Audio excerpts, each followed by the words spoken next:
I'll be reading again from my book, A Fish in Water Athirst, The Globe-Trotting Adventures of a Meditating Angler and Diver by me, Mario Caputo. I'll be reading from the second edition, which will be coming out this summer, from the chapter A Deep Down Star. My longest swim offshore culminated in a deep dive one afternoon as I practiced the prayer of the heart, a meditation which is closely allied to today's most popular forms of meditation. I began my long swim just watching the reef life while practicing my mantra. As I went along, I became more and more absorbed in it and in the little drama I saw playing out below me in the sand and coral. After about an hour, I found I had come out further than I'd ever come before. The sea was crystal clear below me, and the bottom appeared to be easily within reach. I would learn later that this optical illusion was the result of the water's clarity and the flatness of the sand far, far below. A few boats zoomed by. This was Waikiki, after all. But, for the most part, my world was silent except for the Pacific sounds of laughing, snorkeled waves. Having come perhaps half a mile offshore, I decided to test the depth. Treading water slowly, breathing deeply, I prepared for a dive. After a while, a boat patrolling the area motored in to let me know I was too far from home. "One more dive," I said in a commanding voice. The captain stopped shouting and motored off.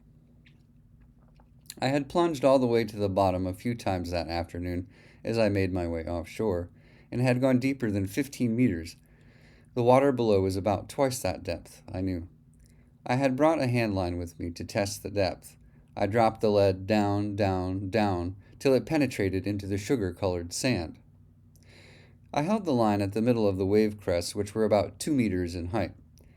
Marking the depth with a bobber, I stored that plumb line in my pocket so that I could make an accurate measurement when I returned to my apartment. I had dived once and failed to reach the bottom. Nonetheless, I had gone deep enough to notice a huge starfish resting in the fine sand in the middle of the expansive aquamarine flat. The water was crystal clear, and I could make out the form of the large starfish from the surface.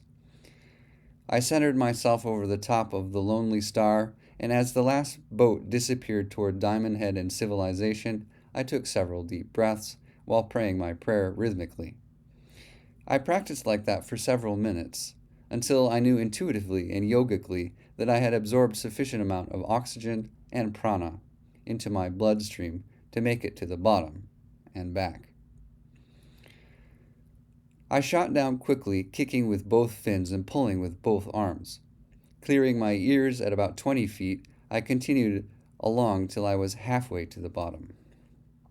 Clearing my ears again, I pulled myself deeper, as much by pure willpower as by the thrust of my fins. Now as deep as I'd ever been, I could feel the pressure of atmospheres on my ears and lungs as I focused my whole being on the starfish just ahead. Somehow I knew I would be able to reach it. My ears felt tremendous pressure, but I knew that if I cleared them one last time, I would lose too much air. I decided to keep rushing forward. Sprinting the last stretch, I struck the bottom with my hand, grabbing the starfish triumphantly. Quickly, I spun around, placing my feet on the sandy bottom. I kicked off hard.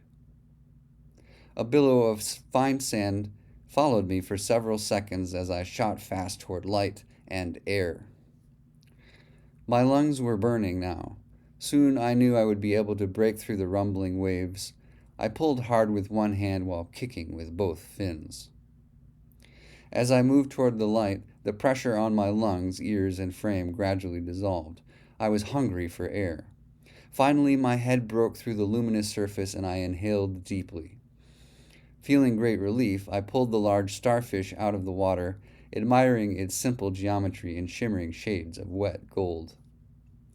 It is significant that Kriya yogis learn to visualize a star shape during meditation as they draw prana up into the highest chakras, especially the Agya chakra or third eye, gate of divine intuition. Gradually, advanced yogis learn the secrets of the meditation masters as they gain the power to pierce the five-pointed star of the Agya chakra in transcendental ecstasy, Samadhi, divine union. For a liberated yogi, this process becomes routine, perpetual. Yogananda's Kriya Yoga brings peace, prosperity, and healing power through its dutiful and proper practice. Now that I was at the surface, I thought of the star shape I had learned to visualize in meditation, and holding my starfish, I prayed a silent prayer as I watched the broad sea stretch out before me in all directions. The sound of the waves became one with my quiet mantra as I gently released the star back into the clean, cool depths. From the surface, I watched with some awe as my starfish spun, sinking slowly toward the sand. Smiling as it sank, I saw it kiss the sand, where it gave up a tiny puff of silt.